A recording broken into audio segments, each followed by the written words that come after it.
right? So what I came up with was that the pros ultimately outweigh the cons. It's a good thing to do if it's something you want to do. It's definitely beneficial. It's not easy, but in my opinion, it's worthwhile. So who likes money? I like money? Yeah. Okay. Money, right? So you're growing your business, you expect you're probably going to make more money. So some of the pros on that end, of course, are higher revenue because you're doing more work, because you have more technicians. Along with higher revenue, hopefully comes more profit. Right? What some of you guys that have grown a little bit, have you seen your profits increase sort of in line with revenue growth? Right. So it's not a right. So what I'm asking is, and this is what we've seen, it's not going to be a smooth line. Like if you make say 100,000 as one tech, and you bring on another tech, you're not making 200 because you're paying him, and then you have other expenses, and as you grow, there's more expenses. But hopefully, you're going to see that profit grow, not just the revenue. Because if you're not growing the profit, then what's the point?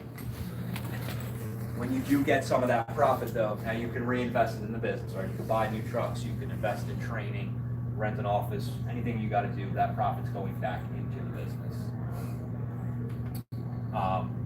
If there's enough of it, you can increase your personal income, obviously, right? This is the whole point.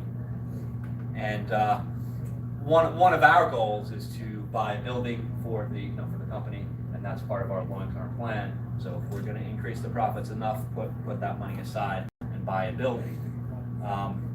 So on the pros side for money, does anybody have any questions or anything they'd like to add on that? Especially some of you guys that have gone past 2 trucks. Okay. When are you looking to find that real estate? Like, how many techs do you guys want to have? You guys get involved with it?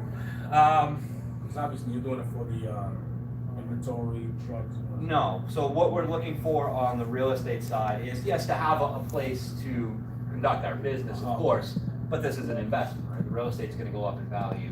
Sort of part of our long-term plan for retirement or whatever, just to own that property, sell it in the future. That's a good investment. Someplace good to put the money. So the cons on the money side.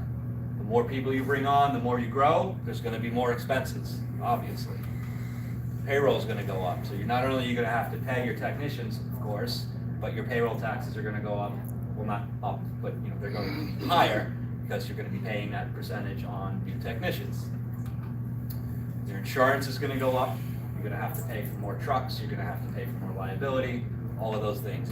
If you give your employees benefits, health insurance, vacation time, all of that's going to increase.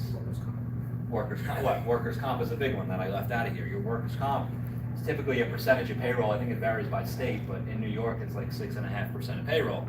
So the more people you bring on that payroll, the more your workers' comp is going to go up. Of course, your vehicle expenses, purchasing new vehicles, keeping them stocked with inventory, all the maintenance, all the gasoline, all of this stuff goes up. And that's why I'm saying it's not a smooth line of hiring 2 techs and doubling your profit, because the more you grow, the more your expenses grow. And has that been your experience? And the more profit your business makes, the more taxes you're going to pay on your income tax, which sales tax, right? My accountant, every time I complain about the tax bill at the end of the year for the income tax, she says it's a good thing, right, to pay taxes because that means you're making more money. But it's still not something you like to do, to just shell out that money. And obviously the higher taxes. Huh? Buy a truck. Well, you could buy a truck. I mean, there's ways to lower that, but ultimately, the more money that you make, the higher the taxes are going to be. It doesn't help sales tax. No, Not sales tax. Just talking general tax. So some of the neutrals on this: you're bringing in more money and you have more expenses. You need a CPA. This is not something you're going to do on your own anymore. You're not going to be filing especially if you're set up as an LLC or a corporation or an S corp, really not going to want to be filing your taxes on your own, and it's too complex. You need professionals to make sure this is done right, so you don't get audited and you don't end up with tax penalties or fines or anything like that. Sometimes you might need an attorney. There's just lots of stuff that you're going to need to start outsourcing to people who know what they're doing to keep everything running right, so you can focus on what you're doing. You said hire a CPA so you don't get audited? If you're set up as an S corp and you're attempting to file all of those tax forms annually, almost guaranteed you're not going to do it right. They're very complicated, and you don't want to get audited. The cost of a CPA is way less expensive than getting audited. It's just, and also your CPA is going to know all your deductions, all of the depreciation. You can do that stuff in QuickBooks, but now when you're talking about having 3 or 4 or 5 trucks, it's complicated. No. And it's not even something. the 2-man. Even 2, right? And, I mean, everybody should have a CPA. Yeah. But if you're going to grow, it's a must. At least for doing your year end. Especially for year end, right? And if you're filing quarterly, if you're set up as a corporation, you're going to need to be filing quarterly taxes. Even as a sole proprietor, I think you still have to file quarterly. Okay. Yearly. Yeah. As an S corp, yeah, you're going to have to file quarterly. Yearly. Well, I mean, your estimated taxes, Oh. you should be paying quarterly. Yeah. Otherwise, you're going to get a fine at the end of the year. If your Yeah. CPA is not calculating that for you, you're stuck at the end of the year with a fine. We'll do that like monthly. Yeah, well, however, as long as you're making those estimated payments. But again, this gets so complex that you really need professionals to be working Yeah. on this for you. I don't count that as a con. It's just something you need to do. And then line of credit. As you're growing, if you have to purchase a lot of vehicles, unless you have all that cash in the bank, you're going to need a way to purchase that stuff. We like to use a line of credit. It's just there in case we need it. Again, it's not a con. It's something every business should have, I think, but something to keep in mind as you're growing because your expenses are going to go up. And if you have some sort of unexpected event, it's nice to have that line of credit there. And it's more important the larger you are because there's just more stuff going on. All right, so before we move on from money, anybody have any questions or comments about pros and cons on the money side of growth?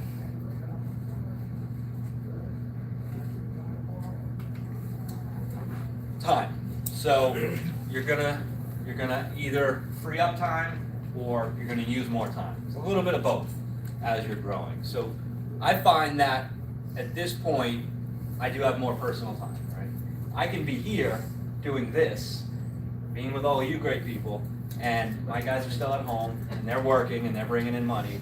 I don't have to worry that the bank account's gonna be depleted because the health insurance is due, all of that stuff. So, well, That's where I'm here. well, yeah, I mean, ability to work remotely, right?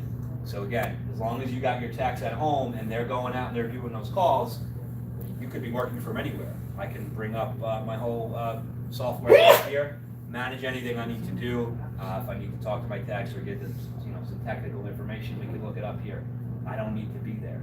So you're gonna, again, and when that goes along with personal time, you can be out doing other things that you need to do and still be working on your business, as long as you have those other techs, those other trucks on the road.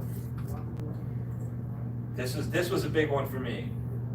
My first actual vacation in, 12 years was November of 2019. I'm taking an action. I mean, I've been away, right? But you know how it goes. You're away and you're worried about the business. You're either answering the phone and returning calls, or you're taking, every couple of hours you're sitting down and returning all those messages. That's not a vacation. I mean, it sort of feels like a vacation compared to what you were doing. Yeah, you're doing something different. Right, but it's not a vacation. So for the first time last year, took it wasn't long, 4 days, but I didn't work at all. I didn't have to answer the phone, I didn't have to return any calls, nothing. Everybody was at home, CSR's doing the phones, other techs are out on the road. That's a big plus. And importantly, if you're planning on growth, all of this is going to free up more time for you to work on the business, to go over the financials, to sit down with the accountant, to talk to the attorney, to go over and develop your business plan and set your goals and work on all of that. That's another big one where you're going to get a pro on the time side. Now, the cons on the time side are, again, with growth comes more responsibility. Now you're overseeing other people. There's just more going on. It becomes more complex. You're going to have extra responsibilities, some stuff you probably didn't even think of. You wouldn't think had to happen. And that's going to take up more of your time. You're going to need time to train your new techs, especially, I suspect most of the people here are either technicians themselves, most likely, right? Is everybody here a technician or was in their own business? Or you're running the office one way or the other, but both of those things are going to need to be timed to train. So if you're the tech in your company, you're the one training the new techs. That's very time consuming. If you're the office staff in your company, you're the one that's going to be training the new CSR. Also very time consuming. Those things slow you down from what you've been doing. The way we were training techs that we hired previously is they're riding around with me all day, and for months. So that means I can do less jobs in a day. Everything just takes longer because you need to take the time to train them. So, that's one of those time cons, but you have to do it if you want to grow. And not only will you have more time to work on your business, but you have to set aside time to work on your business. So you're going to need to take one day a week or every other week or whatever you deem necessary to do nothing except work on the business. You're not doing tech support for your guys. You're not answering the phones. You're sitting down with your numbers or your business plan and you're working on the business. And if you're not going to do that, you're not going to grow in any kind of stable way. This is just something that needs to be done. I don't know that that's really a con, but I put it on the con side because it's something that a lot of us don't do, but we're going to have to do. Some of us don't like to do it. So I put it on the con side. I'd say that's more neutral, but it's a must. So complexity. Any issues or any questions or comments on the time? So complexity, right? As your business grows, it's going to get more complex. You got more people, more systems, more vehicles, more forms to file, more customers to deal with, more parts to order. It just becomes more complex. But with that complexity, you've got new challenges. So for me, that's a pro, right? One of the reasons I decided that we wanted to grow our business was because I've been a technician for 18 years.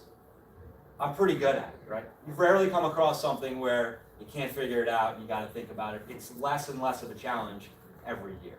So growing a business is a new challenge, something I've never done before, and obviously something most of you in here have never done. So if you like new challenges, this is a big challenge. This is a new skill you have to learn. You're going to have to sit down and read books and learn how to run a business. But I put that as a pro because that brings personal satisfaction, at least for me. When you master a new challenge, that feels great. So this is something that you can feel good about when you learn how to do it. Just like the first time you figured out the most complex problem you ever ran across, that feels good, right? You're going to do the same thing when you solve a problem in your business that you've never come across before. It's going to make you feel good and confident. It's going to give you that motivation to go forward. But the more complex things get, the more stressful it can be. So, you're going to be dealing with employee problems. They're going to call in sick when they have a full schedule and there's no one else to do the jobs. So now you got to call the customers and reschedule, or you got to do it. And that's real stressful. Your employees are going to do things that they shouldn't do because that's just what happens. Everybody makes mistakes, but now it's on you and you have to deal with that. That's also very stressful. How many of you guys with employees have had the customer call up and say, this guy was rude to me, or he scratched my floor, or whatever, things that you may have done, right, yourself. I mean, I've done that, but at least on my perspective on it is, it's a lot more stressful when somebody else makes a mistake and now you have to deal with it than when you make a mistake. I think that's just human nature. But the more employees you have, the more complex the business gets, the more problems there are going to be to deal with, and that's going to create a lot of stress. So on the neutral side here, I'm putting that complexity means that if you want to grow in a stable way and run a stable business, you need to have systems and procedures in place before you grow, because you're not going to manage that complexity without having organization and order and systems in place to make sure everything gets done the way it's supposed to get done. When it's just you doing everything, you know how it works. You know who to call to order parts. You know how to mark up those parts prices. You know the labor to charge. But now if you have 2 or 3 or 4 techs on the road, if you don't have a system in place, well, how does that work? Right? It's chaos. You're not gonna let them make up their own prices because they don't know what it should be. So you need to have a system in place for pricing. Something like Blue Book or whatever you choose, but you need to have a system in place. And the same goes for policies. on refunds or discounts. You need to have all of this in place because, again, if you're the tech and you're the owner and you're out at the job and the customer seems unhappy, you know you can give them a discount of this much and it doesn't matter. It doesn't affect. You can do what you want to make the customer happy. But if you don't have a policy in place for your employees, they don't know what to do. They don't know how much of a discount they can give. Can they give a discount? Do they have the authority to do that? You need to have a policy in place to say, hopefully, yes, they have the authority to give that discount to a customer that's unhappy, but it needs to be laid out and standardized so that they know what it is. And literally any task you have in your business needs to be laid out and put down on paper so everybody's on the same page and there's no confusion about it. David, that's why it's so important to work on your business. Well, exactly, right. Because I had not done that well. Okay. And so I'm a huge bottleneck in our company where they need something done, and I've got 500 things to do that day, yet I have to do their job too. Because we grew way too fast without processes. So I'm just working my tail off, and I'm having to go back to make processes and train them. Right. So take the time to scale up slowly. We just explode like bam. I was not ready for it, and Right. I'm still struggling with it. So I can't stress that enough when you say work on your business. Yeah, well, and that's, so these are the types of things that you're doing on those days that you set aside to work on the business. You're literally sitting down with paper and writing out these policies or creating a process map, like a flow, like a diagnostic flow chart, right? This problem occurs. What do I do? I go here, I answer yes or no to this, and this way your employees can follow this process and they know what to do, and you don't have to teach it to everyone. You give them this manual, they know what to do. Now, whether or not they're actually going to do it is another story, but at least it's all there so that everybody has the ability to be on the same page about what you're doing. So again, this is not a con, I don't think, but it does add to the complexity, and it's just more things that you have to do. Business planning goals, right? So actually, just like Justin said, if your growth is explosive and exponential, and you haven't planned it out, you don't know what's going to happen, and now you have to react to what happens instead of working towards a goal that you've set. Because all of a sudden your schedule may be 4 or 5 days out, and now you have to react to that either by overworking yourself, losing those jobs, or scrambling to find a new technician, which can be impossible, especially on a short term like that. So, of course, having a plan and goals doesn't mean that you're always going to proceed according to that plan, but when you put that down on paper, you have something to work towards, and you can try to do it in an organized way, so that you can take one step at a time and not just go full barrel, full blast, and not have a way to deal with these things that pop up. Okay, so employees. And there's no problems with employees, right? Every employee is just always easy to deal with, and they do what you say. Am I wrong on that? Babysitting the employees. Well, Babysitting adults. And then bad you pay musicians. them to have you do that. right. You're paying people, right, to babysit. Okay, well, on the pro side, the more techs you have, the more CSRs you have, the more work you can do. You can expand your area. You can expand the type of product you work on. You can just do more because there's more people to do it. You do more calls in a day. You can service more customers. You'll make more money. This is a big one. If you have employees now, you can delegate things as single person owners or two person shop. You do everything, right? I mean everything, because there's nobody else to do it. So if you have an employee now, you can pick out some of those tasks that aren't core to the business that you don't necessarily need to do, like your lead tech or the owner of if you're the owner of the company. You don't need to order parts. You can have somebody in the office order parts. That doesn't need to be you. You don't have to do that. So having these employees allows you to delegate those. And a good way to figure out what you can delegate is to write yourself a job description. This is not my idea. I got this from somebody much smarter than me. Write yourself a job description, and you're going to lay out all of the things that you do every day. You're going to write a job description as a business owner, and you're going to write a job description as a technician, or as as a CSR or office manager or whatever it is you do in your business. You're going to write a job description of that, lay out all of the tasks that you're doing, And now you can go through that list and say, all right, well, I don't really need to do this specific thing. Joe can do that. Or I don't need to do this. Mary can do that. It's not the most important thing in your business. And that's going to free up more time for you and give you the ability to do all those other things like work on your processes and systems and plan your business or whatever it is you need to do. But having employees is going to allow you the ability to delegate, free up some more of your time to work on more important tasks. Can I say something on that? Sure. I think it's a good idea to do that with your employees, so you can really see how much, what an asset they are to your business. Okay. Because sometimes I tend to oversee all those little tasks, but if I can write it down, I can say, okay, you really are worth this much money or what have you, instead of just seeing ourselves. So when you say to do that with your employees, you mean to write a job description for what your employees are doing? Or just all your tasks that they do? Employees. Okay, Because I keep adding and adding and adding, and it's like, oh, wait a minute. right. And then maybe I need two Yeah, people overall. instead of one. Yeah, So so if we No, overwhelm that's a our good idea. employees, we could overwhelm our employees, correct. So that's what I need to focus on them as well. That's a good point. So, like I already said, doing these things frees up time to work on your business. This is something for me, right? So, like I said, I've been a technician for 18 years. There's just certain things I don't want to do anymore. I don't want to go and vacuum out a dryer. I'm sick of that. It's filthy, it's dusty. I don't want to do it. I want to go and work on the nice stuff in the clean kitchen. I'll do that, no problem. So one of the pros to having some employees, the new guy can go vacuum out the dryer, right? You don't have to do that anymore. If you want to do it, great. But you don't have to if you don't want to. So that's a big thing for me. Maybe, I don't know, we get a little bougie in my old age, but I don't want to vacuum out dryers.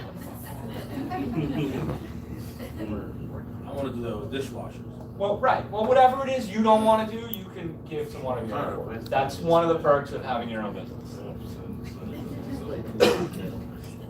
So, cons here, right? So now your responsibility is shifting. You're not just responsible for yourself and what you do, right?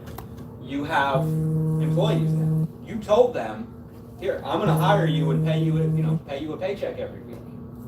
Better make sure you can. That phone better be ringing. They got kids and they got bills, and you have responsibility to make sure what you told your employees you're going to do, you're going to do.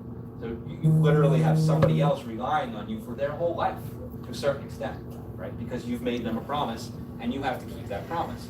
That's stressful. If the phone's not ringing, I don't get a paycheck. We're not taking a paycheck because you got to pay your employees, and that's just the way it is. That's stressful. That's a con, but it's something that you need to deal with, and hopefully that doesn't become an issue because you're bringing in money steadily. But it's something to think about. Everybody that's running a business here should, of course, have insurance, right? Everybody has insurance here, I assume, and it would behoove anyone in any size to have at least an LLC. But if you're growing with more employees, you absolutely must have a corporate structure, whether it's LLC or S corp. You need to separate yourself, your personal assets and your personal life from the business. Because, of course, although you can make a mistake, the more people you're adding on, the more likely it is that at some point, sometime, something bad might happen. Either they flood a house or whatever, there's a fire. It's unlikely, but it could happen. And if you don't have that corporate, they call it corporate veil, right? So you're separating your personal assets from the business. If the corporation gets sued, you're not going to be sued personally if it's set up appropriately. This is something you need to talk to an attorney about, of course, and they'll lay all that out and tell you how that works. But with growth, it becomes much more important to cover liability and set up in a corporate structure, whether it's an LLC or an S corp. There's differences there. An attorney or a CPA can tell you about the tax advantages or the legal protections in those differences, but they'll both give you a degree of protection. Your employees are not always going to do things the way you want them to do it or the way you would do it. You can train them, and you're going to train them the best you can, but they're not They're not you, right? You're not going to copy yourself, and you don't necessarily want that. But for some people, and at least for me, I'm very particular. I like things done in a certain way. It's just the way I am. But you kind of got to let that go because people are not going to do it the way you do it. Now, if you train them right, you find the right people, they're going to do it well and they're going to do a good job, but it may not be the way you do it. And that's okay. But some people have an issue with that. And I see you shaking your head like some people include you, right? Yeah. So that's something to think about. I don't really know that that's a con, but I put it on the con side because it can be something stressful that you might have to deal with as your business grows. This is where I'm at now, right? Up to a certain point, in your growth, you can be very reliant on individual employees. So there's 4 technicians in my company. One of them is me, one of them is my father. We have 2 non-family technicians.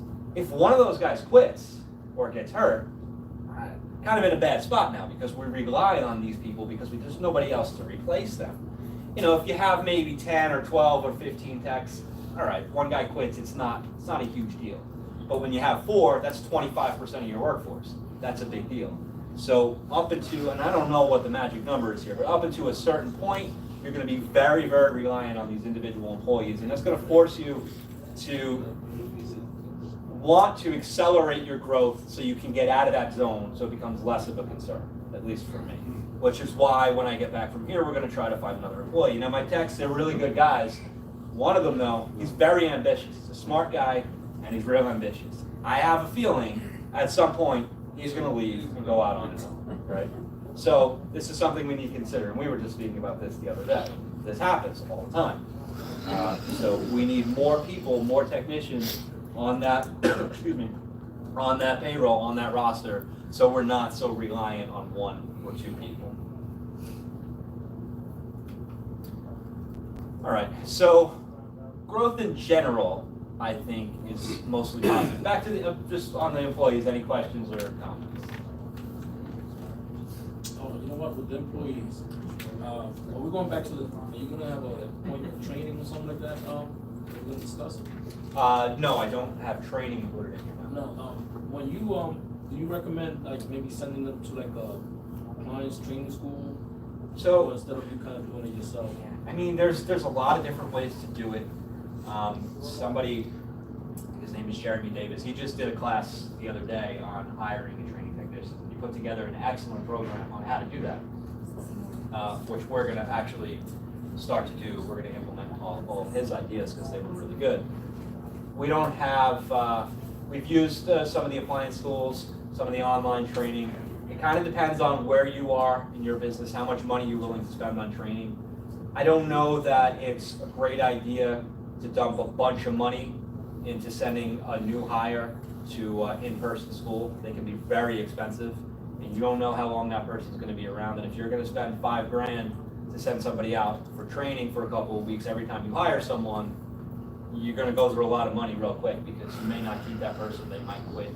They might just not be a good fit. Now, maybe a year in, you want to send them because they're pretty stable. That might make sense.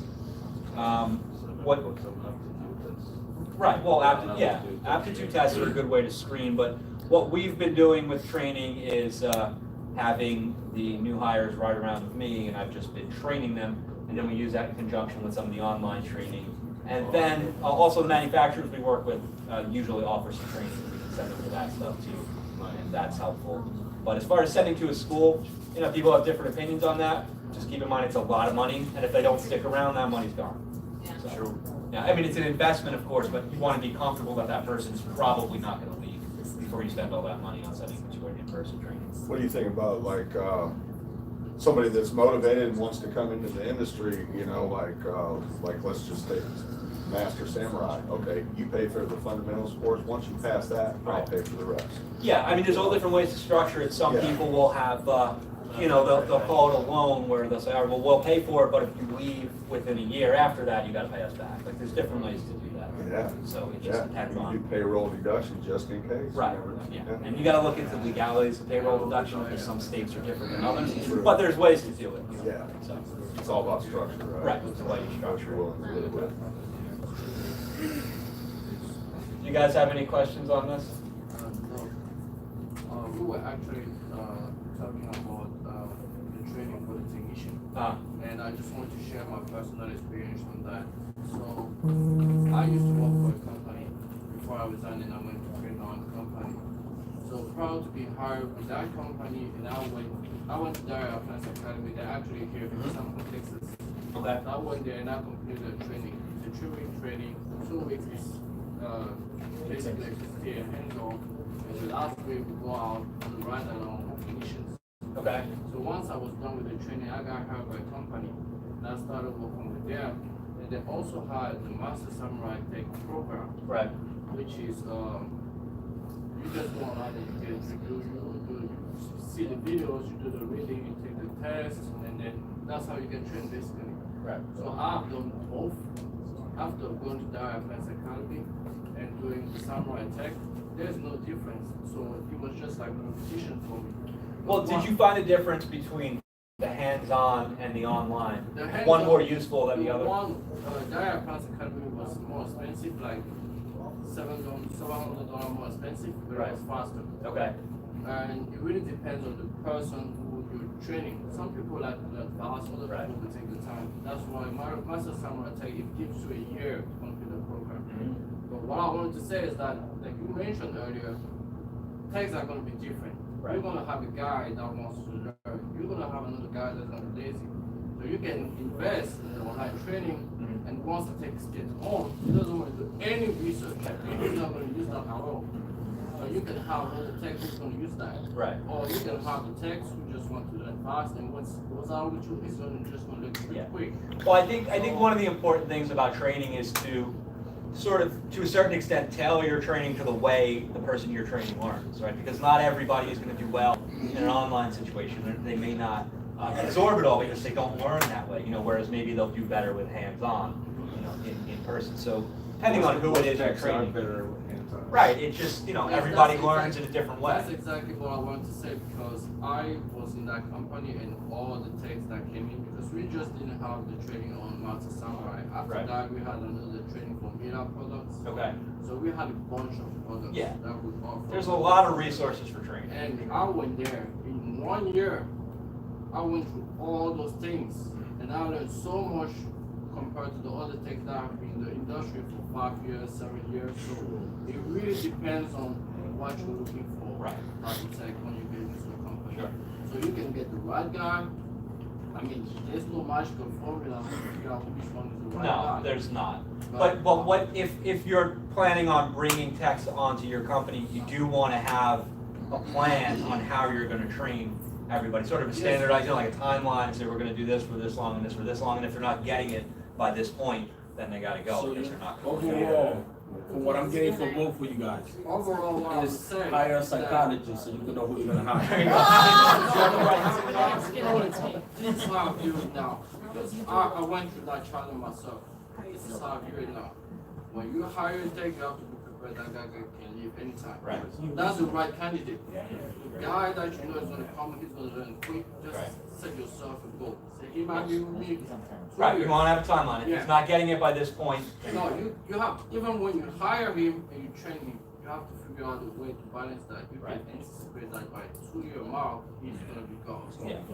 That's how I see it. Yeah, well, okay, that's a good way to look at it. Did you have a question?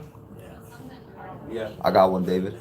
Sorry, something our company did, was we purchased, a microwave, dryer, washer, all the appliances, and the technicians come to my home.